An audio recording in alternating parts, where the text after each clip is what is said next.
رب اشرح لي صدري ويسر لي أمري واحلل عقدة من لساني يفقهوا قولي. پڑھیے الصلاۃ والسلام علیک یا رسول اللہ، الصلاۃ والسلام علیک یا حبیب اللہ، الصلاۃ والسلام علیک یا نبی اللہ، وعلی آلک واصحابک یا نور اللہ.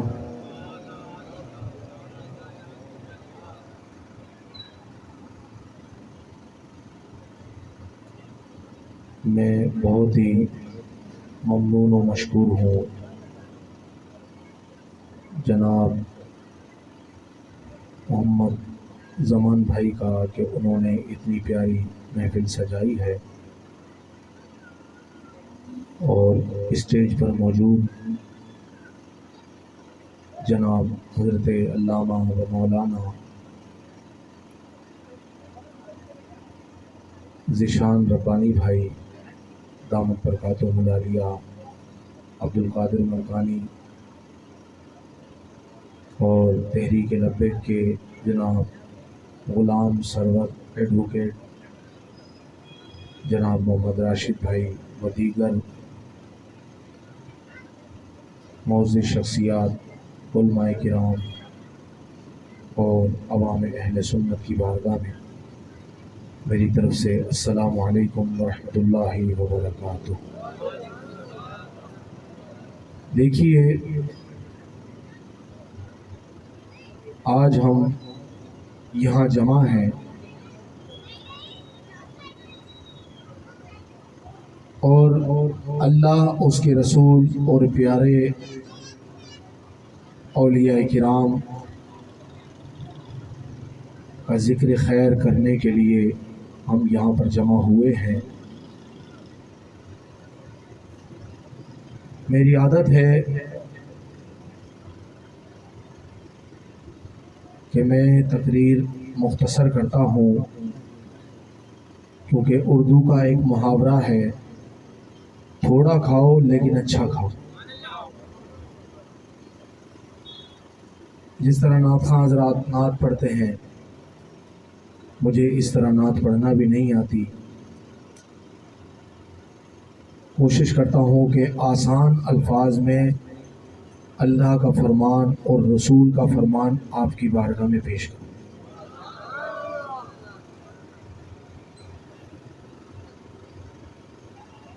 ایک حدیث شریف ہے، درس نظامی کے عالم کورس کے دوسرے سال میں وہ کتاب پڑھائی جاتی ہے. اس کتاب کا نام ہے ہدایت النحو، عربی کی کتاب ہے. اس کتاب کے مقدمے میں ایک حدیث شریف مصنف علیہ الرحمہ نے بیان فرمائی ہے درود شریف کے حوالے سے. فرماتے ہیں نبی کریم صلی اللہ تعالی علیہ وآلہ وسلم ایک بار اپنے صحابہ کرام علیہم رضوان کے قریب سے گزرے تو حضور علیہ الصلاۃ والسلام نے ارشاد فرمایا، اے میرے صحابہ،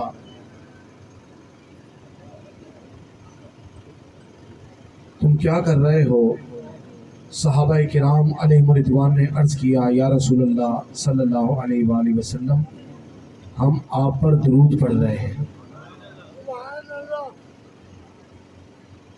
حضور علیہ الصلاۃ والسلام نے ارشاد فرمایا، اے میرے صحابہ، مجھ پر بترا درود نہ پڑھنا، کیونکہ جو کوئی مجھ پر بترا درود پڑھتا ہے وہ درود میری بارگاہ میں نہیں پہنچتا. صحابہ کرام علیہم رضوان نے عرض کیا یا رسول اللہ صلی اللہ علیہ وآلہ وسلم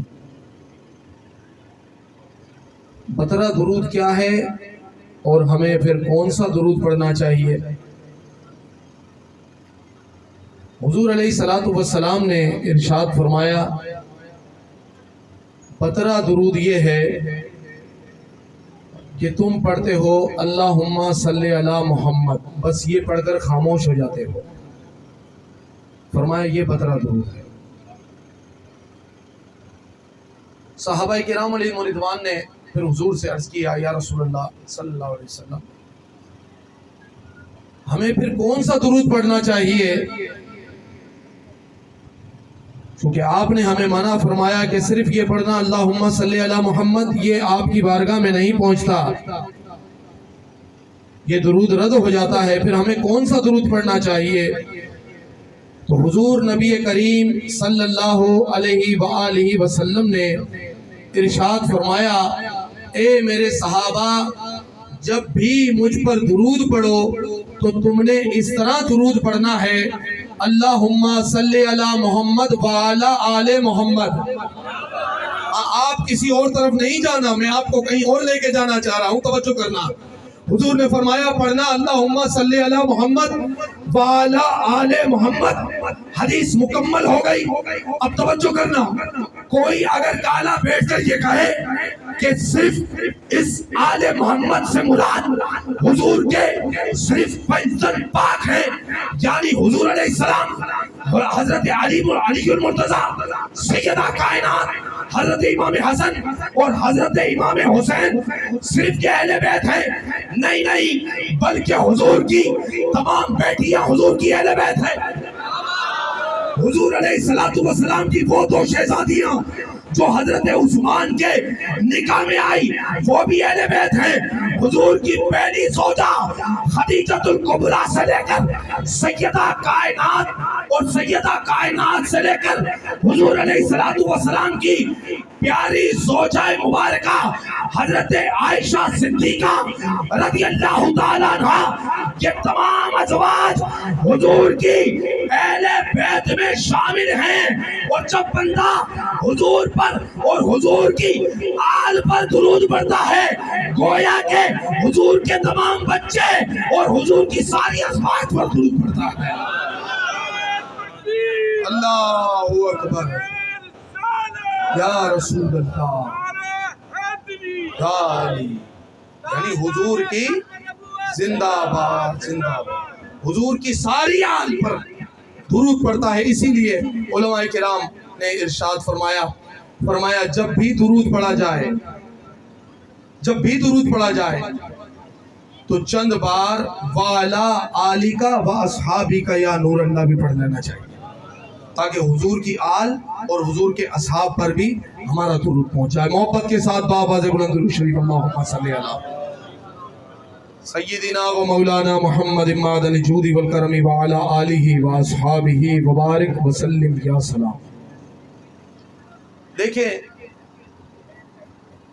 اللہ تبارک و تعالی نے اپنے پیارے حبیب صلی اللہ علیہ وآلہ وسلم کو پیاری کتاب قرآن مجید والفرقان حمید عطا فرمائی، اور قرآن اللہ تبارک و تعالی کا ایسا معجزہ ہے کہ اس کے اندر اللہ رب العالمین نے ہر چیز کا بیان رکھا ہے،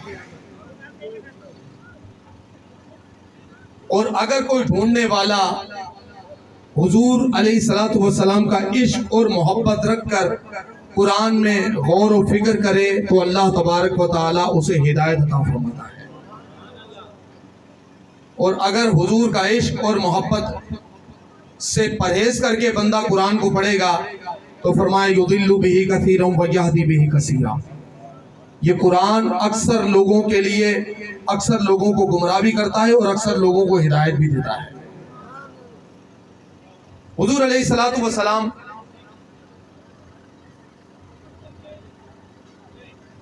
غار حرا میں جب اللہ تبارک و تعالیٰ کی عبادت فرماتے تھے تو اللہ تبارک و تعالیٰ نے غار حرا کے اندر سورہ علق نازل فرمائی. نبی کریم صلی اللہ علیہ وسلم کے پاس جب جبریل امین علیہ السلام پہلی مرتبہ اللہ تبارک و تعالیٰ کے حکم سے وحی لے کر آئے تو حضور علیہ السلام سے ارشاد فرمایا اقرا، حضور پڑھیے. حضور نے فرمایا میں نہیں پڑھتا. اور توجہ کرنا، حضور کا ایک مبارک اسم ہے امی. اس کا معنی دوسرے لوگوں نے کیا ان پڑھ، لیکن جب عشق والوں نے ترجمہ کیا تو اس کا ترجمہ کیا بے پڑھا. ان دونوں معنوں کے اندر بڑا فرق ہے. امی انہوں نے کہا ان پڑھ، اور بعض محبت کرنے والوں نے ترجمہ کیا بے پڑھا. ان پڑھ کے معنی ہیں جس کو پڑھنا نہیں آتا ہو. توجہ کرنا، جس کو پڑھنا نہیں آتا ہو. لیکن بے پڑھا کے معنی یہ ہے کہ جس کو کسی نے نہیں پڑھایا، جس کا کوئی استاد نہیں ہے، جس کے بارے میں میرے رب نے قرآن میں فرمایا فَعَلَّمَكَ مَا لَمْ تَكُنْ تَعْلَمْ. پیارے حبیب، ہم نے آپ کو سکھا دیا جو آپ نہ جانتے تھے. یعنی حضور علیہ السلام کو کسی نے نہیں پڑھایا، اللہ تبارک و تعالیٰ نے سب کچھ. حضور نے فرمایا میں نہیں پڑھتا.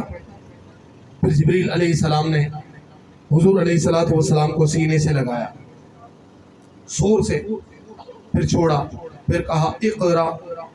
حضور نے فرمایا میں نہیں پڑھتا. 3 مرتبہ حضرت جبریل علیہ السلام نے حضور کو سینے سے لگایا.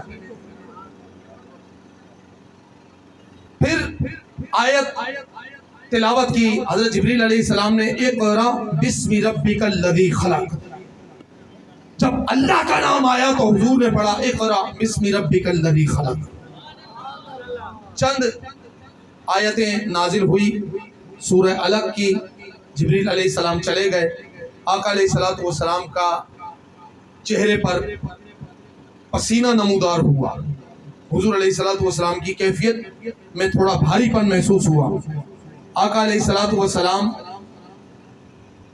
اپنے گھر کی طرف گئے تو حضرت خدیجۃ الکبریٰ رضی اللہ تعالیٰ عنہ، میرے آقا کی صلی اللہ علیہ وسلم پہلی زوجہ مبارکہ، حضور علیہ السلام نے حضرت عائشہ صدیقہ رضی اللہ تعالیٰ عنہ فرماتی ہیں کہ مجھے سرکار نے بتایا کہ حضرت خدیجۃ الکبریٰ کو حضور نے جنت کے انگور کھلائے تھے.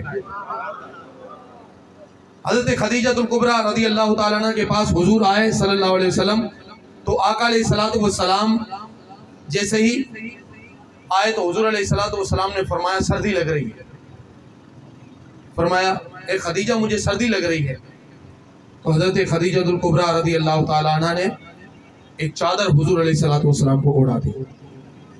پھر حضور علیہ السلام نے سارا واقعہ جو وہاں غار میں ہوا تھا وہ سنایا تو کہا اے خدیجہ مجھے ڈر لگتا ہے کہ میں کہیں میرا انتقال نہ ہو جائے.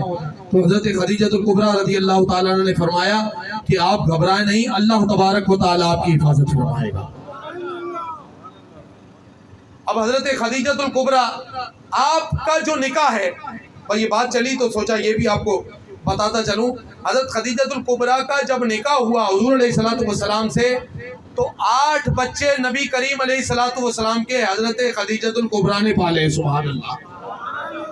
8 بچے حضور کے، یعنی 6 بچے سرکار کے، 2 بیٹے اور 4 بیٹیاں، اور ایک حضرت علی رضی اللہ تعالیٰ عنہ، اور 2 بچے حضرت خدیجۃ الکبریٰ سابقہ نکاح سے لائی تھی.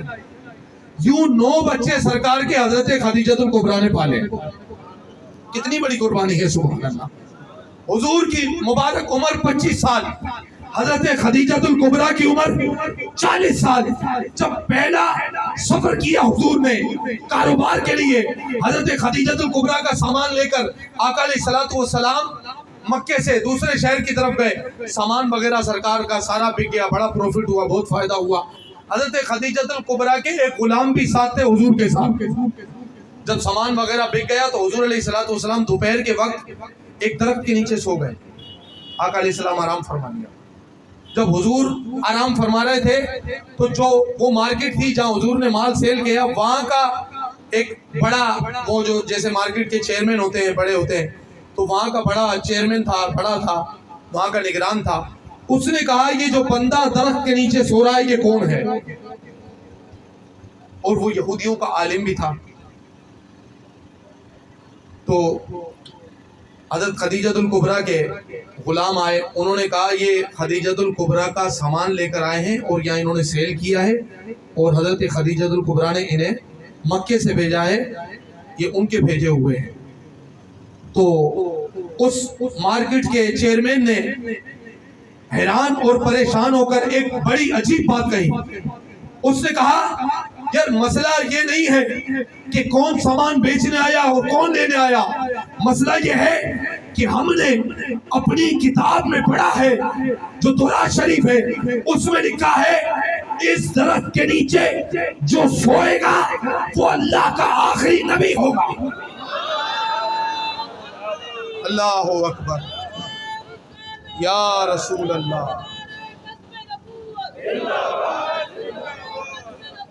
زندہ باد, زندہ باد. کہا اس درخت کے نیچے جو سوئے گا وہ اللہ کا آخری نبی ہوگا. حضور علیہ السلام نیند سے بیدار ہوئے, جیسے ہی آقا علیہ السلام اٹھے اس شخص نے حضور سے ملاقات کی. کہا نوجوان تمہیں مبارک ہو, ایک وقت آئے گا کہ تم اعلان کرو گے اللہ نے مجھے آخری نبی بنا کر کے بھیجا ہے. جب حضرت خدیجۃ الکبریٰ کو جب یہ پتہ چلی, خبر سنائی, اس غلام نے کہا یہ مجھے خبر ملی ہے ان کے بارے میں, تو حضرت خدیجۃ الکبریٰ نے نکاح کا پیغام حضور کے لیے بھیجا. حضور علیہ السلام کا نکاح ہو گیا. اب آقا علیہ السلام پر جب وحی نازل ہوئی, پہلی وحی, تو حضور علیہ السلام کو سردی لگنے لگی. آقا علیہ السلام کو چادر اڑا دی.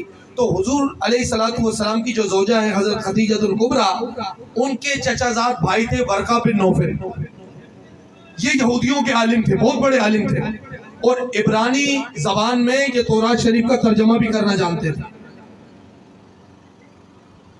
آپ کے چچا زاد بھائی تھے. ورقہ بن نوفل کے پاس آقا علیہ السلام کی جب طبیعت بوجھل پن ہونے لگا, کیونکہ اللہ کا قرآن نازل ہو رہا تھا نا, کیونکہ یہ وہ کتاب ہے, رب نے فرمایا اگر ہم اس کتاب کو کسی پہاڑ پر نازل کرتے تو وہ بھی ہمارے خوف سے ریزہ ریزہ ہو جاتا. مصطفیٰ کے سینے پر قرآن نازل ہو رہا تھا. اب توجہ کیجئے گا, ورقہ بن نوفل کے پاس حضرت خدیجۃ الکبریٰ حضور علیہ السلام کو لے کر گئی اور عرض کیا کہ یہ ایک غار میں عبادت کرتے ہیں, اور وہاں پر جو ہے انہوں نے ایسے ایسے شخص کو دیکھا, اور وہ اس نے آ کر یہ چند عربی میں کچھ الفاظ ہیں وہ بتائے ہیں. حضور علیہ السلام نے جب نقشہ وغیرہ سارا بتایا حضرت جبریل کا, تو ورقہ بن نوفل چونکہ یہودیوں کے عالم تھے, انہوں نے کہا تمہیں مبارک ہو, وہ کوئی عام شخصیت نہیں تھی, اللہ کے مقرب فرشتے حضرت جبریل تھے جو اللہ کے نبیوں کے پاس اللہ کا کلام لے کر آتے ہیں. تمہیں مبارک ہو, تمہیں اللہ تبارک و تعالی نبوت عطا فرمائے گا, اور میں دعا کرتا ہوں کہ جب آپ اعلان نبوت فرمائے تاکہ میں اس وقت تک زندہ رہوں اور آپ پر کلمہ پڑھ کر ایمان لے آؤں. اب حضور علیہ السلام کا سلسلہ آگے چلا. آقا علیہ السلام کو دل میں ایک محبت سی جاگ گئی جبریل سے, کیونکہ پہلی ملاقات تو ہو گئی تھی نا, ابھی کافی عرصہ ہو چکا. حضور علیہ السلام سے دوبارہ جبریل کی ملاقات نہیں ہوئی. آقا علیہ السلام جہاں چلتے جبریل کا تصور. اب حضور علیہ السلام مکے میں ایک بازار سے جا رہے ہیں, ورقہ بن نوفل کے گھر سے نکلے, بازار سے جا رہے ہیں. حضور علیہ السلام جب چلتے ہوئے جا رہے ہیں تو آسمان سے آواز آئی, یا محمد. آسمان سے آواز آئی یا محمد. حضور علیہ السلام نے آسمان کی طرف دیکھا تو وہی فرشتہ نظر آیا جس سے پہلے ملاقات ہوئی تھی. حضور علیہ السلام جلدی اپنے گھر کی طرف جانے لگے. जैसे ही घर गए हजरत खदीजतुल कुबरा से कहा, ए खदीजा मुझे सर्दी लग रही है, मुझे चादर उड़ा दीजिए। हजरत खदीजतुल कुबरा ने मुस्तफा के जिस्म पर चादर उड़ा दी। जिब्रील अलैहिस्सलाम आए और आकर कहा, या अय्युहल मुद्दस्सिर, ए चादर ओढ़ने वाले। हुजूर अलैहिस्सलातु वस्सलाम की अदा को अल्लाह ने बयान फरमाया या अय्युहल मुद्दस्सिर, ए चादर ओढ़ने वाले, कुम फअंज़िर, उठिए और अल्लाह का पैगाम सुनाइए और लोगों को डराइए। अब देखिए हुजूर अलैहिस्सलातु वस्सलाम पर जब अल्लाह की किताब नाजिल होती तो जिब्रील अलैहिस्सलाम कभी कभी इंसानी सूरत में हुजूर के पास आते थे। ऐसी सुभान अल्लाह भी आ जाए, इतना लश्कर है माशाअल्लाह। मजा आ रहा है आपको? सुभान अल्लाह करें। मैं अभी तक अपने मौजू की तरफ नहीं आया हूँ, कोशिश कर रहा हूँ आऊँ उस तरफ, क्योंकि 2 नंबर इल्मी किताबी बहुत घूम रहे हैं आजकल मार्केट के अंदर, सोशल मीडिया पे सिर्फ सामने नहीं आते, इतनी हिम्मत नहीं है उनकी। तवज्जो कीजिएगा, हाँ इल्म वालों के सामने बैठो ना मेरे भाई। हर बंदा अपने नाम के आगे अल्लामा लिखने से आलिम नहीं होता, तवज्जो करना। तो आका अलैहिस्सलातु वस्सलाम पर जब कुरान नाजिल का सिलसिला रहा तो हुजूर की एक हदीस है, नबी करीम अलैहिस्सलातु वस्सलाम ने इरशाद फरमाया मूसा अलैहिस्सलाम का चेहरा मेरे साहबी उर्वा बिन मसूद की मिसल है। फरमाया मेरे साहबी उर्वा बिन मसूद की मिसल हजरत मूसा का चेहरा है। फिर फरमाया कि मेरा चेहरा हजरत इब्राहिम अलैहिस्सलातु वस्सलाम की मिसल है। फिर हुजूर ने फरमाया जिब्रील का चेहरा वो मेरे सहाबी दाहिया कल्बी रज़ी अल्लाह तआला अन्हु की मिसल है। दाहिया कल्बी बड़े हसीन और जमील सहाबी थे, बहुत खूबसूरत है, इतने हसीन थे कि हुजूर ने फरमाया मेरी उम्मत का यूसुफ जिसे देखना हो वो दाहिया कल्बी को देख ले। बड़े खूबसूरत सहाबी थे। कभी कभी जिब्रील अलैहिस्सलाम इंसानी सूरत में दाया कल्बी की शक्ल में हुजूर के सामने आके कुरान सुनाते थे। अब तवज्जो करना, दाया कल्बी हुजूर अलैहिस्सलातु वस्सलाम के वो सहाबी हैं कि आप बिजनेस भी करते थे, कारोबार भी करते थे, लेकिन जब मदीने से बाहर जाते तो वहाँ की सौगात खरीद कर अपनी जेब में रख लेते। जैसे हम लाहौर जाएं तो रफ़ीक का पतीसा मशहूर है ना भाई, और हैदराबाद से कराची जाएं तो हाजी साहब की रबड़ी, ये सौगात है। इसी तरह दाया कल्बी जब मदीने से बाहर जाते तो वहाँ की सौगात लेकर अपनी जेब में रखते। जेब में रखने के बाद अपने घर नहीं जाते थे, मस्जिद नबवी में आकर बैठ जाते थे। और जब जैसे ही हजरत इमाम हसन इमाम हुसैन सामने आते तो दोनों के लिए वो सौगात निकालते और दोनों को दे देते थे। अब एक मर्तबा जिब्रील अलैहिस्सलाम इंसानी सूरत में आए और दाया कल्बी की शक्ल में हुजूर के सामने आकर कुरान सुना रहे हैं। कुरान का दौर चल रहा है। हजरत हसनैन करीमैन दौड़ते हुए आए, खेलते कूदते देखा दाया कल्बी बैठे हुए हैं, आकर दाया कल्बी की जेब में हाथ डाल दिया। अल्लाह अकबर कबीर। जानते नहीं थे कौन है, ये समझे कि दाया कल्बी है, लेकिन वो तो सरकार के एक गुलाम हजरत जिब्रील अलैहिस्सलाम थे जो वही सुनाने आए थे। आकर बैठ गए, दाया कल्बी की जेब में हाथ डाला, जेब में से कुछ नहीं निकला। कहा दाया आज हमारे लिए कुछ नहीं लाए। अब वही सुनाने के लिए हजरत जिब्रील अलैहिस्सलाम, सिलसिला जारी है। हुजूर ने हाथ का इशारा किया कि जिसे तुम समझ रहे हो ये वो नहीं है, लेकिन बच्चे तो बच्चे हैं ना। उन्होंने जिद में आकर जिब्रील के कंधों पर दोनों चढ़ गए। दोनों बच्चे जिब्रील के कंधों पर चढ़ गए। क्या सवारी की है दोनों नवासों ने, कभी नाना के कांधों पर, कभी अबू बकर के कांधों पर, कभी जिब्रील के कांधों पर। ये वो बच्चे हैं जिन्होंने नाना के कांधों पर सवारी की। और एक शख्सियत ऐसी है जिसके कांधे पर खुद मुस्तफा ने सवारी की, उसका नाम हजरत अबू बकर सिद्दीक रज़ी अल्लाह। अल्लाह अकबर कबीरा। जिब्रील के कांधों पर, जिद करने लगे, दाया हमारे लिए कुछ नहीं लाए। जिब्रील ने दोनों को उतारा, कहा तुम्हारे लिए लाया हूँ। यूं हाथ किया, एक हाथ में अनार आया, दूसरा हाथ किया उसमें सेब आया। सेब दिया हजरत इमाम हुसैन को, अनार दिया हजरत इमाम हसन मुज्तबा को, और फरमाया बेटा खाते रहना, कयामत तक ये सेब तुम्हारे साथ रहेगा। आज भी करबला जाने वाले बताते हैं जो मशहदुल हुसैन है, जिस पर इमाम हुसैन का जिस पत्थर पर खून लगा हुआ है, उस पत्थर से आज भी उसी सेब की खुशबू आती है। उस पत्थर से आज भी उसी सेब की खुशबू आती है। तो मैं बात ये कर रहा था, जिब्रील अलैहिस्सलाम हुजूर की बारगाह में कभी कभी इंसानी सूरत में भी आते थे। अब अल्लाह ने वो अजीम किताब हुजूर को अता फरमाई कि जिसके अंदर अल्लाह तबारक व तआला ने मुकम्मल ज़ाब्ता हयात बयान फरमाया, मुकम्मल ज़ाब्ता हयात। देखिए, एक वाक़ये को अल्लाह तबारक व तआला ने कुरान में बयान फरमाया जिसका नाम है अस्हाबे कहफ। सुना है ना आपने? 7 वो बंदे थे, 8वां उनका कुत्ता था, या 8 वो बंदे थे, 9वां उनका कुत्ता था, जिसका नाम था कितमीर। ये अस्हाबे कहफ अपना ईमान बचाने के लिए, दकियानूस नामी बादशाह था, उससे अपना ईमान बचाने के लिए, क्योंकि वो शिर्क की दावत देता था, आग और चांद सितारे की पूजा की दावत देता था। ये 7 या 8 बंदे मिलकर अपना ईमान बचाने के लिए एक गार में दाखिल हो गए। जब ये गार में दाखिल हुए तो बादशाह के जो सिपाही थे उन्होंने उन्हें ढूंढना शुरू किया। जब ढूंढना शुरू किया तो ये गार में सो गए। जब ये सोए तो इन्हें ऐसी नींद आई, तो जो बादशाह के सिपाही थे उन्होंने जाकर बादशाह को बताया कि वहां पर ये बंदे सारे सो रहे हैं जिन्हें आप ढूंढ रहे हैं, उस गार के अंदर है। बादशाह ने कहा एक काम करो, उस दीवार के, उस गार के मुंह पर एक दीवार उठा दो। अल्लाह का कुरान है, तवज्जो करना। कहा उस गार के मुंह पर दीवार उठा दो ताकि अंदर ही ये मर जाएं। ये सो रहे थे और अल्लाह तबारक व तआला ने इस अजीब वाक़ये को कुरान में बयान फरमाया और फरमाया ये ईमान वालों के लिए इसमें निशानी है।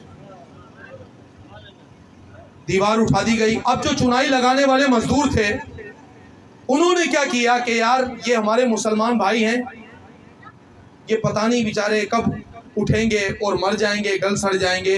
इन्होंने क्या किया, इनके सबके नाम लिखकर, इनके कुत्ते का नाम लिखकर एक तख्ती जो दीवार बनाई थी उस तख्ती को दीवार की बुनियाद के अंदर दफन कर दिया। तख्ती बंद हो गई, दीवार उठा दी, दीवार चुन दी गई। 309 साल गुजर गए। सुभान अल्लाह। कितने साल? 309 साल। तुम कहते हो कि हमें बाबा, ये जो बाबा है हमें नजर नहीं आते। अरे अगर इश्क वाली आंखें हो और जो वाकई हकीकी अल्लाह वाले हो, अगर 309 साल तक गार में सोते रहे, अल्लाह तबारक व तआला उनकी हिफाजत फरमाता है और उनका बयान अल्लाह कुरान में बयान फरमाता है। 309 साल गुजर गए, वहां से एक हुकूमतें बदल गई। दकियानूस बादशाह मर गया, मुसलमानों का दौर दौरा हो गया, बेदरूस बादशाह आ गया। अब उस दौर में एक फितना उठा। हर दौर में कोई ना कोई फितना उठता है ना, और ये फितने उठना अभी का मसला नहीं है, ये बहुत पुराना मसला है। उस दौर में फितना उठा। वो फितना ये था कि मरने के बाद कोई जिंदगी नहीं है। तवज्जो करना, मरने के बाद कोई जिंदगी नहीं है। अब उस दौर का जो बादशाह था वो था बेदरूस, मुसलमान बादशाह था। वो अल्लाह की बारगाह में दुआ करता, मौलाए करीम कोई ऐसा अपनी कुदरत का करिश्मा दिखा दे जिससे इन लोगों का ईमान बच जाए। इसकी दुआ कबूल हो गई। गार के करीब बकरियां चराने वाला जब बकरियां चराने गया तो 309 साल उस दीवार को हो चुके थे। वो दीवार थोड़ी सी गिरी। जब वो थोड़ी सी गिरी तो बकरी वाले ने सोचा धूप बहुत है, दीवार गिरा देता हूँ तो मेरी बकरियां अंदर चली जाएंगी। उसने जो उसके बाद डंडा था, उस डंडे से दीवार को 2-4 लठ मारी, दीवार गिर गई। इसने देखा अंदर तो बंदे सो रहे, बंदे सो रहे हैं और उनका कुत्ता भी उनके साथ मौजूद है। اس نے جب یہ ان لوگوں کو دیکھا تو یہ کب کبھی اس پر طاری ہو گئی, یہ ڈر کے وہاں سے بھاگا.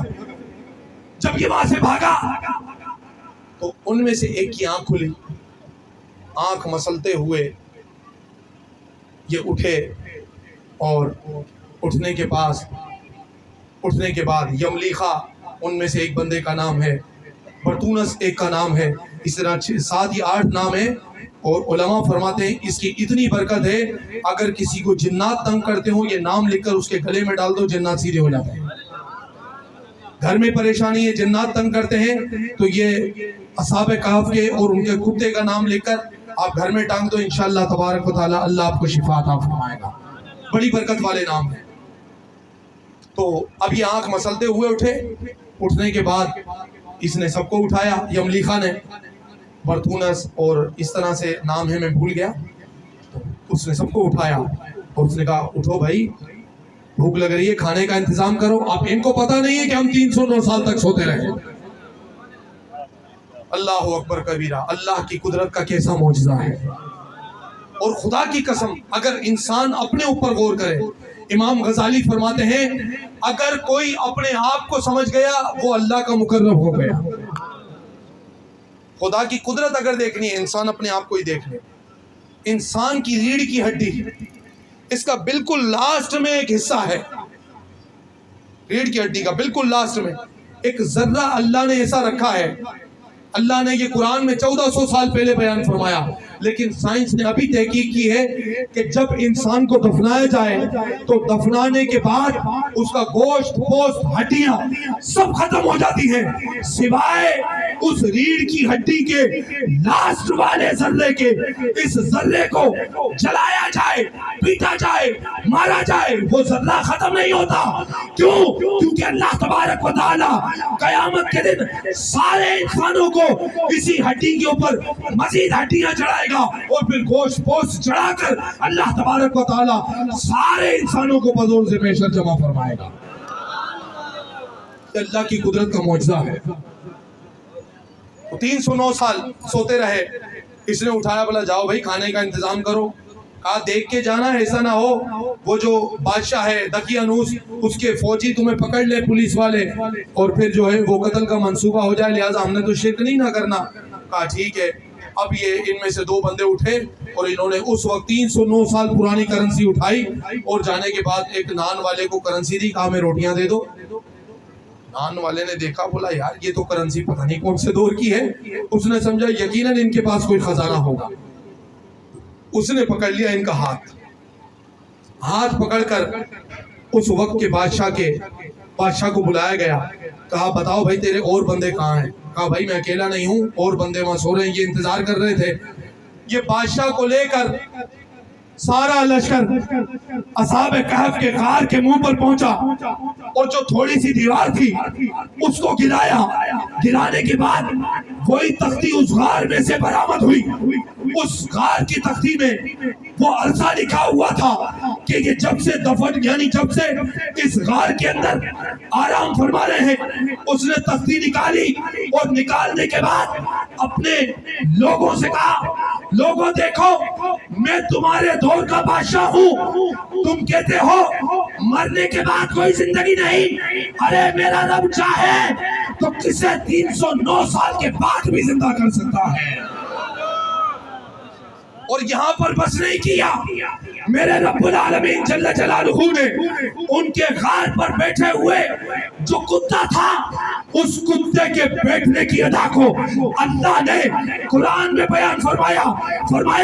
وَقَلْبُهُمْ بَاسِطٌ ذِرَاعَيْهِ بِالْوَسِيدِ, ان کا کتا ان کے غار پر اپنی کلائیاں پھیلائے بیٹھا ہوا ہے. یہ اللہ کا قرآن ہے. تم ہم سے کہتے ہو ہمیں بابا نظر نہیں آتے, آؤ اللہ کا قرآن پڑھو. حضرت عزیر علیہ السلام اللہ کے پیارے نبی ہیں, اور آپ کا واقعہ قرآن مجید میں. آپ جب بخت نصر بادشاہ سے قید کی رہائی ملی, تو قید کی رہائی کے بعد آپ بیت المقدس کی طرف گئے. بیت المقدس مسجد اقصی انبیاء کرام کی زمین ہے. बड़ी अजीम ज़मीन है। अल्लाह तबारक व तआला इस ज़मीन की हिफाजत फरमाए, इसके हिफाजत करने वालों की हिफाजत फरमाए। उज़ैर अलैहिस्सलातु वस्सलाम जब बैतुल मुक़द्दस में मस्जिद अक्सा इस तरफ दाखिल हुए तो आपने देखा वक्त नुसर बादशाह ने सारा बैतुल मुक़द्दस तबाह कर दिया। तो आपने वहाँ से अंगूर तोड़े, तोड़ने के बाद उसका शीरा अपनी बोतल में भरा, अपने बर्तन में रखा और आप अपने गधे पर सवार होकर उस बैतुल मुक़द्दस की पाक सरजमीन से गुजर रहे हैं। तो आपके जहन में सवाल पैदा हुआ, मौला करीम इस वादी को तू अब किस तरह आबाद फरमाएगा? सारे लोग तो मर गए, मौला तू कैसे आबाद फरमाएगा? हज़रत उज़ैर अलैहिस्सलातु वस्सलाम सो गए। जब सोए तो मुसलसल 100 साल तक सोते रहे। अल्लाह तबारक व तआला ने आपको और आपके जानवर को दुनिया की लोगों से ओझल फरमा दिया। 100 साल के बाद जब आपकी आंख खुली तो आपने देखा कि आपका गधा बिल्कुल उसकी हड्डियां बिखरी हुई हैं, मरा हुआ है। आपके ज़हन में सवाल पैदा हुआ, यार मैं अभी सोया और सोकर उठा, गधे की हालत ऐसी हो गई कि मरकर खत्म हो गया, उसकी हड्डियां बिखरी हुई हैं। रब की बारगाह में सवाल किया, मौला ये मुझे समझ नहीं आ रहा। लेकिन आपके हाथ में जो अंगूर और सेब थे और जो अंगूर का शीरा था वो बिल्कुल वैसे ही का वैसा था जैसा आपने उस दिन 100 साल पहले रखा था। तो अल्लाह रब्बुल आलमीन जल्ल जलालहू ने इरशाद फरमाया, ए उज़ैर बताओ तुम कब तक सोते रहे? अर्ज किया, मौला सुबह सोया शाम को उठ गया, या शाम को सोया सुबह उठ गया। फरमाया, ए उज़ैर तुम अपनी सवारी की हालत देखो, क्या इसकी ऐसी हालत है कि सुबह सोए शाम को उठ गए या शाम को सोए सुबह उठ गए? कहा, मौला मैं कुछ समझा नहीं। इरशाद फरमाया, ए उज़ैर तुम पूरे 100 साल तक सोते रहे, पूरे 100 साल तक सोते रहे। अर्ज़ किया, मौला करीम ये कैसे हुआ? इरशाद फरमाया, तुमने कहा था ना कि हम इस आबादी को कैसे आबाद करेंगे। देखो हमने 100 साल बाद तुम्हें नींद अता फरमाई, नींद अता फरमाने के बाद दोबारा जिंदा फरमाया, और अब ए उज़ैर तुम देखो ये जो तुम्हारा जानवर है, ये जो तुम्हारी सवारी है, अब तुम इसकी तरफ देखो, अब हम इसे कैसे जिंदा फरमाते हैं। हजरत उज़ैर अलैहिस्सलाम ने देखा, देखते ही देखते गधे की हड्डियों में जुम्बिश पैदा होने लगी, हड्डियों से हड्डियां जुड़ने लगी, जुड़ने के बाद उस पर गोश्त चढ़ने लगा, गोश्त चढ़ने के बाद खाल चढ़ी, खाल चढ़ने के बाद रूह आई, गधा उठकर खड़ा हो गया। हजरत उज़ैर अलैहिस्सलाम ने रब का शुक्र अदा किया। अब उज़ैर अलैहिस्सलाम की उम्र थी 40 साल, जब सोए थे आपकी उम्र थी 40 साल। अब आपने सोचा मैं अपने घर की तरफ जाता हूँ। उज़ैर अलैहिस्सलाम अपनी सवारी पर बैठकर अपने घर की तरफ जाने लगे। जब घर की तरफ गए, अब 100 साल का अरसा, आबादी चेंज हो गई, सारा माहौल चेंज हो गया। उज़ैर अलैहिस्सलाम एक बुढ़िया को देखकर पहचान गए। आपके दौर में वो जवान थी, अब बूढ़ी हो गई, 100 साल हो गए, लेकिन उज़ैर अलैहिस्सलाम के वही काले बाल, वही काली दाढ़ी, सुभान अल्लाह, 40 साल की उम्र है। हज़रत उज़ैर अलैहिस्सलाम उस बुढ़िया के पास गए, दुआ सलाम की, तबीयत पूछी, कहा ठीक है। उज़ैर अलैहिस्सलाम ने कहा, उज़ैर को जानती हो? उस बुढ़िया ने कहा, कौन उज़ैर? कहा, एक उज़ैर था जो अल्लाह का नबी है। कहा, हाँ जानती हूँ, उसको तो यहाँ से गए हुए कोई 100 साल का अरसा हो गया, मैं उसे नहीं जानती। हज़रत उज़ैर अलैहिस्सलाम ने फरमाया, मैं ही वो उज़ैर हूँ। तो उस बुढ़िया ने कहा, मैं कैसे मान लूं? कहा, तू मेरे किसी घर वाले को जानती है? कहा, अगर तुम उज़ैर हो तो तुम्हारा एक बेटा है, आओ तुम्हें मैं उससे मिलाती हूँ। अब उज़ैर अलैहिस्सलाम को लेकर ये बुढ़िया गई। जब वहां पहुंची तो उज़ैर अलैहिस्सलाम का बेटा था 118 साल का। सुभान अल्लाह, मैं कोई किताबी कहानियां नहीं सुना रहा हूँ, ये अल्लाह का कुरान है, ताकि कोई मेरे जाने के बाद ये न कहे कि मौलवी साहब कहानियां सुना के चले गए। अरे नहीं, अल्लाह का कुरान है, अल्लाह का नबी 40 साल का और अल्लाह के नबी का बेटा 118 साल का। आए हाय क्या कुदरत का मौजज़ा है, सुभान अल्लाह। देखो रुआं खड़ा हो रहा है ना, ये कुदरत है और ये मेरे रब का फरमान है। तवज्जो करना, 118 साल का बेटा और अब्बा जान 40 साल के हजरत उज़ैर अलैहिस्सलाम ने अपना तारुफ कराया अपने बेटे से। अब बेटा भी शक में पड़ गया कि आप हमारे अब्बा हैं, उज़ैर अलैहिस्सलाम हैं, तो उनकी एक आपकी खासियत थी हमारे अब्बा की कि उनके दोनों कंधों के दरमियान एक सियाह कलर का धब्बा था, सियाह कलर का तिल था हमारे अब्बा की पुष्ट पर। उज़ैर अलैहिस्सलाम ने कहा जी ठीक है। उज़ैर अलैहिस्सलाम ने अपनी जब कमीज उतारी तो वो जो 118 साल का बेटा था उसने देखा, उसने कहा हाँ आप तो हमारे अब्बू हैं। उज़ैर अलैहिस्सलाम को पहचान लिया। फिर उज़ैर अलैहिस्सलाम से कहा आप पर अल्लाह की एक किताब नाज़िल हुई थी। उज़ैर अलैहिस्सलाम ने उस अल्लाह की किताब को पढ़कर सुनाया। फिर लोग देखकर हैरान हो गए कि मेरा रब चाहे तो 100 साल बाद भी किसी को जिंदा फरमा सकता है। आ जाओ और अल्लाह का कुरान सुनते हैं, तवज्जो करना। तुम हमसे पूछते हो गौस पाक ने एक मुर्दा कैसे जिंदा किया, सवाल करते हैं ना भाई, गौस पाक ने एक मुर्दा कैसे जिंदा किया। अल्लाह के कुरान में सबसे बड़ी सूरत सूरह बकरा, तफसीर बहुत लंबी है। बकरातुन अरबी में गाय को कहते हैं, यानी गाय वाली सूरत। कौन सी सूरत, बाबा से बुलंद, कौन सी सूरत, गाय वाली सूरत। इस गाय का जिक्र अल्लाह ने कुरान में बयान फरमाया।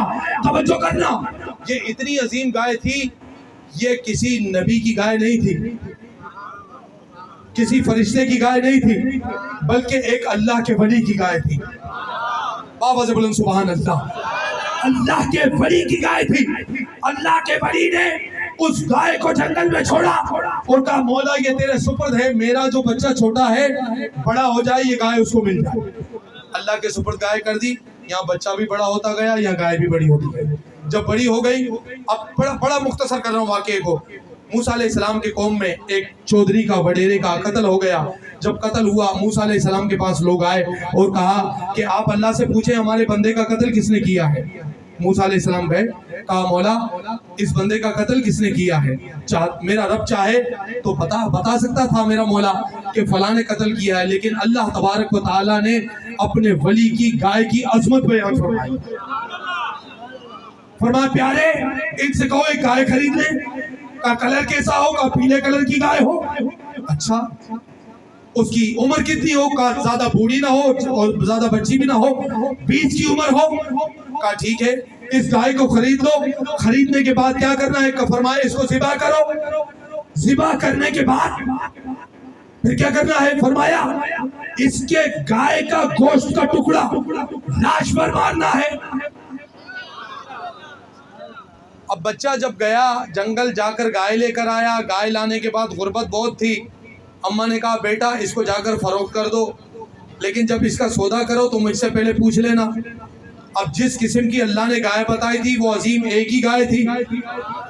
उलमा फरमाते हैं उज़ैर अलैहिस्सलाम का गधा, मूसा अलैहिस्सलाम की कौम की गाय, सुलेमान अलैहिस्सलाम की चूटी और असहाब कहफ का कुत्ता, ये सारे इंसानी सूरत में जन्नत में जाएंगे। हुजूर ने फरमाया ये सब जन्नत में जाएंगे। अब देखो गाय खरीद ली गई, कहा ठीक है अम्मी जान जब सौदा होगा तो तय कर लूंगा। अब ये लोग आए, इन्होंने देखा यही गाय है जिसका अल्लाह ने फरमाया है। इन्होंने कहा बेटा गाय कितने की है, कहा इस गाय का सौदा मैं नहीं मेरी अम्मी करेगी। अब यहाँ पर वालदा माजिदा घर में है, ये गाय लेकर आ रहे हैं। जिब्रील अलैहिस्सलाम इंसानी सूरत में उस अम्मा के पास आए, कहा माई गाय का सौदा होने वाला है, लेकिन गाय तुझे जो बेचनी है तुझे ये कहना है इस गाय की खाल में सोना भर दो, इसकी इतनी कीमत है। इस गाय की खाल में सोना भर दो, इसकी इतनी कीमत है। कहा इतनी की, बोला हाँ बस वो देंगे। उनको ये गाय किसी सूरत भी चाहिए। के लोग आए और इन्होंने कहा माई साहिबा में गाय चाहिए, कहा ले लो। कहा कितने की, कहा इतने की कि इसको ज़िबा करो, ज़िबा करके इसकी खाल में सोना भर दो, इसकी इतनी कीमत है। उन्होंने कहा इतनी महंगी, कहा भाई इतनी महंगी, हमें तो इतने की दूंगी। लेकिन अब उनको लेनी थी वो गाय, क्योंकि चौधरी का कत्ल जो हो चुका था। अब इन्होंने सौदाते हो गया। सौदाते होने के बाद मैं मौजू की तरफ आता हूँ। इन्होंने गाय को ज़िबा किया। ज़िबा करने के बाद मुफस्सिरीन किराम फरमाते हैं जब गाय को ज़िबा किया, ज़िबा करने के बाद बाज़ ने फरमाया गाय की जो हड्डी है वो लाश को मारी, या गाय का गोश्त मारा, या गाय की पूंछ मारी, या गाय की पूंछ मारी। अब मैं सिर्फ एक तफसीर का यहाँ से नुक्ता लूंगा और अपने मौजू की तरफ चलता बनूंगा, तवज्जो कीजिएगा। गाय की पूंछ का हिस्सा लिया और लाश पर मारा। जैसे ही लाश पर मारना था, मुर्दा उठकर खड़ा होकर जिंदा हो गया, और मुर्दे ने उठकर अपने कातिल का नाम बता दिया। अरे जब अल्लाह के वली की गाय की पूंछ का हिस्सा लाश को मारा जाए, मुर्दा जिंदा हो सकता है, तो क्या मेरा गौसे आजम मुर्दे को लात मारेगा, मुर्दा जिंदा नहीं हो सकता? अल्लाहु अकबर, या रसूल अल्लाह, जिंदाबाद जिंदाबाद। तो अल्लाह तबारक व तआला ने अपने पसंदीदा बंदों को इख्तियारात अता फरमाए हैं। अरे आओ, अल्लाह का कुरान तो पढ़ो। देखो 1 घंटा होने वाला है, बस आखिरी बात करके अपनी जगह लूंगा। हजरत आमिना के लाल के दीवानों, हजरत हस्कील अलैहिस्सलाम 1 2 3 4 5 6 10 बंदे नहीं, 70,000 बंदे हजरत हस्कील अलैहिस्सलाम ने जिंदा फरमाए। मूसा अलैहिस्सलाम के तीसरे खलीफा, और अल्लाह ने आपको नबूवत भी अता फरमाई।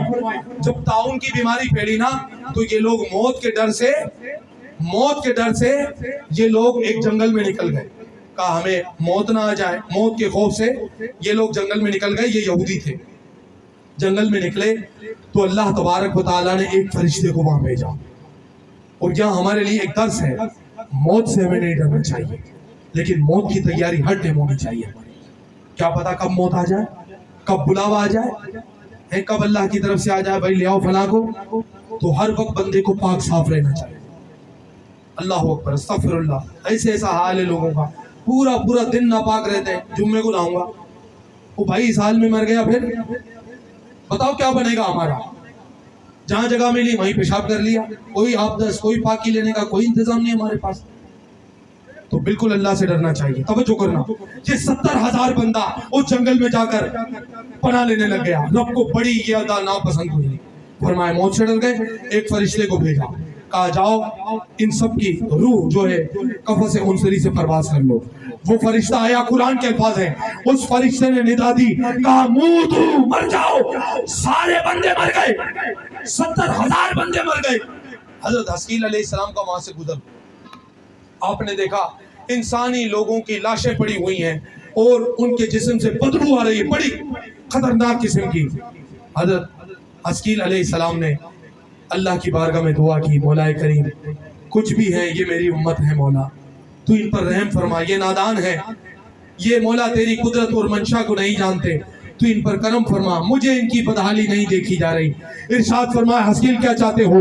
अर्ज किया, मौलाए करीम इन्हें दोबारा तू जिंदगी अता फरमा। तो फरमाया, हस्कील अब आप इन्हें आवाज दो। सुभान अल्लाह, 70,000 बंदा है, तुम हमसे पूछते हो अल्लाह के सिवा कोई जिंदा करने पर कादिर नहीं। अरे अगर अल्लाह जिसे अपना इज़्ज़त अता फरमा दे और वो इशारा कर दे, तो अल्लाह के हुक्म से मुर्दे भी जिंदा हो सकते हैं। हजरत हस्कील अलैहिस्सलाम ने इरशाद अर्ज किया, मौला करीम क्या करूं? फरमाया, इन्हें आवाज दो, इन्हें आवाज इस तरह देनी है, हड्डियों जमा हो जाओ। जैसे ही आवाज दी, हड्डियों में जुम्बिश होने लगी, हड्डियों से हड्डियां जुड़ने लगी। फरमाया, अब इन्हें आवाज दो, गोश्त चढ़ जाएगा। आवाज दी, गोश्त चढ़ गया। इरशाद फरमाया, अब इन्हें आवाज दो, इनमें रूह आएगी। हजरत हस्कील अलैहिस्सलाम ने जैसे ही आवाज फरमाई, 70,000 बंदे उठकर खड़े हो गए। 70,000 बंदा अल्लाह के नबी ने जिंदा फरमाया। अब मुझे बताओ, क्या ये अल्लाह का कुरान नहीं है? अल्लाह तबारक व तआला ने अपने प्यारों का बयान इतना फरमाया। अब आखिरी बात करके अपनी जगह लूंगा। हुजूर गौसे आजम की बारगाह में एक शख्स आया, अर्ज किया, या गौसे आजम मुझे औलाद अता फरमा दीजिए, मुझे औलाद अता फरमा दीजिए।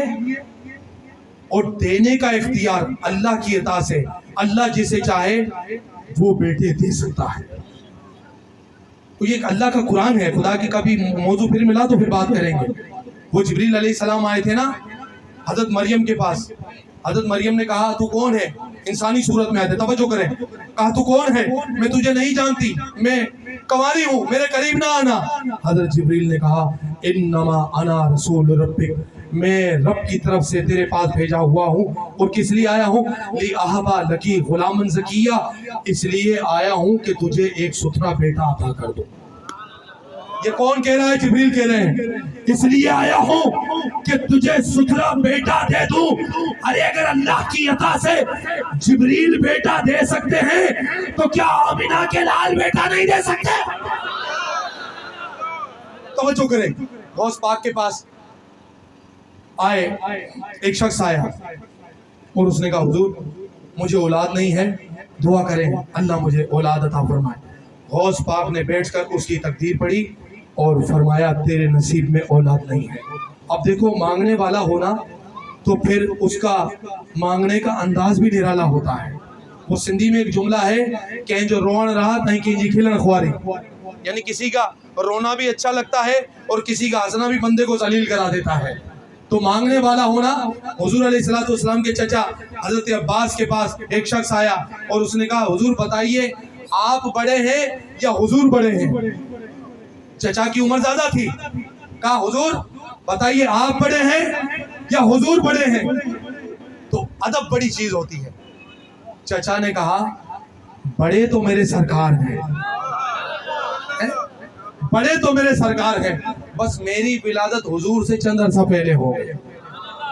अब कहा गौसे आजम से, उसने कहा हुजूर औलाद चाहिए, दुआ कर दें। इरशाद फरमाया तेरे नसीब में औलाद नहीं है। अब मांगने वाला पक्का कादरी था, पक्का कादरी था, गौस पाक का चाहने वाला था।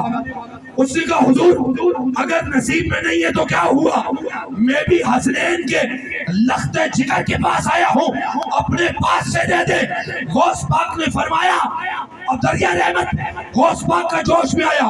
गौस आजम ने फरमाया इधर आ, अपनी पुष्ट मेरी पुष्ट से मिला दे। मेरे रब ने फरमाया मिन बैनी सुल्बी व तराइब, हमने इंसान को पसली के दरमियान से जो पानी है उससे पैदा किया। गौस पाक की कमर से कमर मिलाई, गौस पाक की पुष्ट से 7 बेटे निकलकर उसकी पुष्ट में नस्ब में चले गए। अल्लाह ने उसे 7 बेटे अता फरमाए। तो ये गौस पाक की बारगाह मेरे भाई, हाँ मांगने वाला होना चाहिए। ये बड़ा ढोल बजाते थे, मैं इल्मी किताबी, अभी हवा बाहर निकली हुई है। मैं किसी मौलवी का नाम नहीं लेता। कुछ अरसे पहले एक मौलाना साहब गए थे जेलों, उन्होंने 48 घंटे का टाइम दिया था, ये अपने बिल से जब भी बाहर नहीं निकला था। और अभी भी किसी मौलाना ने 26 तारीख को डेट दी हुई है, वो कह रहा भाई मैंने तो बोला ही नहीं है यार, वो अपनी गले की हड्डी मेरे गले में क्यों डालो। मेरी अम्मी कहती है मुनाजरा करना ही नहीं है बेटा। अब छोड़ो यार, फिर बात बहुत आगे आप बोलेंगे बाबर भाई, फिर कभी मौका मिला तो बात करेंगे। देखो जो हक होता है ना, हक जो सच होता है वो बंद कमरे में नहीं बयान होता। हाँ सच बंद कमरे, हम तो बाहर नहीं निकलते भाई, हम तो अपनी लाइब्रेरी में हैं, हम तो यूट्यूबर हैं, हमारे इतने जो चाहने वाले हैं, हमें इतने लोग सब्सक्राइब करते हैं, ये मामला करते हैं, ये वो। अगर तुम इस चीज़ से मुतासिर कर रहे हो कि हमारे इतने सब्सक्राइबर हैं और इतने चाहने वाले हैं, तो तेरे से ज़्यादा माइकल जैक्सन के हैं, तो क्या माइकल जैक्सन को हम सच्चा समझेंगे या किसी काफिर को सच्चा समझेंगे? तो भाई हक ये है कि चौक पर आकर, सामने आकर हक बयान करो। अगर अपनी माँ का दूध पिया है तो सामने आकर बयान करो, कमरे में बैठकर दीन बयान नहीं होता। हाँ अगर आपको अगर कोई इसका कोई शागिर्द है या कोई और है तो आए, आकर बात करे, कुरान से बात करेंगे इंशाल्लाह। तुम कहते हो हमें बाबे दिखाओ, हम दिखाएंगे तुम्हें कुरान से। ये सारे बाबाओं के वाक़यात मैंने तुम्हारे आगे कुरान के आगे कुरान से बयान किए हैं। तो ये असल चीज़ है अमल की। मेरे भाई अभी लेटेस्ट इसका एक बयान मैंने सुना, तवज्जो करना, और इतना फनकार आदमी है, इतना फनकार। देखो उलमा का काम है हक बयान करना, अगर अब भी हम हक बयान नहीं करेंगे तो फिर कब? आप मुझे बताओ, इसने अभी चंद अरसे पहले एक वीडियो क्लिप में कहा, वो क्लिप मेरे मोबाइल में मौजूद है, वो ये कहता है کہ ایک داڑھی منڈا یہودی سامنے کلاشن لے کر کھڑا ہو اور 1000 خالد بن ولید سامنے کھڑے ہوں تو اس ایک داڑھی منڈے یہودی کا 1000 خالد بن ولید مقابلہ نہیں کر سکتے. استغفر اللہ، کھلی صحابی کی گستاخی. اب مجھے بتاؤ، دیکھو میں صرف آپ کے آگے جو جس کے آگے تھوڑا پردہ ہے اس پردے کو ہٹا رہا ہوں. مجھے بتاؤ خالد بن ولید زیادہ بہادر ہیں یا مولا علی بہادر ہیں؟ مولا علی بہادر ہے نا، داماد رسول ہیں. آپ کا مقام بہت بڑا ہے. خالد بن ولید بعد میں ہے، مولا مرتضیٰ پہلے ہیں. تو نے یہ کیوں نہیں کہا کہ 1000 مولا علی آ جائیں اور سامنے ایک یہودی آ جائیں، علی اس کا مقابلہ نہیں کر سکتے؟ کیوں؟ اس لیے کہ تجھ سے کالے ناراض نہ ہو جائیں. لیکن میں کالوں کو بھی یہ بتانا چاہتا ہوں، توجہ کرنا. اس کے ایک بیان میں، اس کا کلپ میرے پاس موجود ہے، اس نے کہا، اس سے کسی نے سوال کیا کہ بتاؤ کربلا جانا ثواب ہے یا نہیں ہے؟ میں بابر قادری آپ سب کو دعا دیتا ہوں، اللہ کرے اللہ تعالی ہم سب کو کربلا کی سرزمین نصیب فرمائے، نجف اشرف مولا علی کا روزہ دیکھنے کی توفیق عطا فرمائے، بغداد شریف غوث پاک کا روزہ دیکھنے کی توفیق عطا فرمائے. اس سے سوال کیا، بتاؤ کیا حضرت امام حسین کی قبر پر جانا ثواب ہے؟ تو اس گدھے نے جواب یہ دیا، کہتا ہے حسین کی قبر پر جاؤ یا مندر جاؤ دونوں برابر ہے. معاذ اللہ. اب کرو نا کمنٹ نیچے، نقوی فلانے کمنٹس کر رہے ہیں، واہ واہ واہ واہ. اب واہ واہ کرو. یہ نہ صحابہ کا ہے، نہ اہل بیت کا ہے، نہ انبیاء کا ہے. جس کے نس نس میں صرف گستاخی اور پاکستان اور اسلام سے غداری بھری ہوئی ہے. بس یہ صرف ایک فتنہ ہے. پوری دنیا فلسطین کے لیے دعا کر رہی ہے، یہ اکیلا بے غیرت آدمی اسرائیل کے لیے دعائیں کر رہا ہے. کہ بھائی کیا ضرورت ہے لڑنے کی؟ کیا ضرورت؟ چھوڑ دو مسجد اقصیٰ، بھائی ان کا قبلہ ہے وہ، ہمارا تو قبلہ خانہ کعبہ ہے. اور بھائی جب تجھے پتہ نہیں ہے تو پھر تو کیوں بلا وجہ کے لیے مائک پر آ کر یہ باتیں کر رہا؟ تو اپنا ایمان بچاؤ. ہاں ایمان بچاؤ. ایسا نہ ہو کہ لیڈر اور پیشوا بچانے کے چکر میں ایمان سے ہاتھ دھو بیٹھو. بندے کو اکڑ نہیں کرنی چاہیے. اگر کوئی میری غلطی ہے آپ قرآن حدیث سے بتائیں، میں بالکل اپنا سر تسلیم خم کروں گا. اگر تمہاری غلطی ہے تو تم بھی مانو. تو بندے کو جہالت ڈھیٹ بنا دیتی ہے. جہالت پاس جگہ پر ہوتا ہے نا، بندہ ٹسل میں دیوبندی ہو جاتا ہے، یہ کر رہا ہے تو یہ ہو جاؤ تاکہ یہ چلے، ہوتا ہے نا. تو بھائی ٹسل کے اندر آپ اپنا ایمان خراب نہ کریں، اپنا ایمان بچائیں. بس یہی کہوں گا. اللہ کی بارگاہ میں دعا ہے اللہ تبارک و تعالی ان باتوں پر عمل کرنے کی توفیق عطا فرمائے. دوران خطاب اگر کوئی غلطی ہو گئی تو رب کی بارگاہ میں معافی کا طلبگار ہوں. وآخر دعوانا ان الحمدللہ رب العالمین. میرا ذہن 45 منٹ یا آدھے گھنٹے کا تھا، لیکن ذیشان بھائی نے کہا اور بھائی 1 گھنٹہ، تو میرے وعدے کے مطابق تقریباً پورا 1 گھنٹہ میں نے تقریر کر لی. اللہ کی بارگاہ میں دعا ہے، صلاۃ و سلام ہوگا، سلام کے لیے کھڑے ہوگا.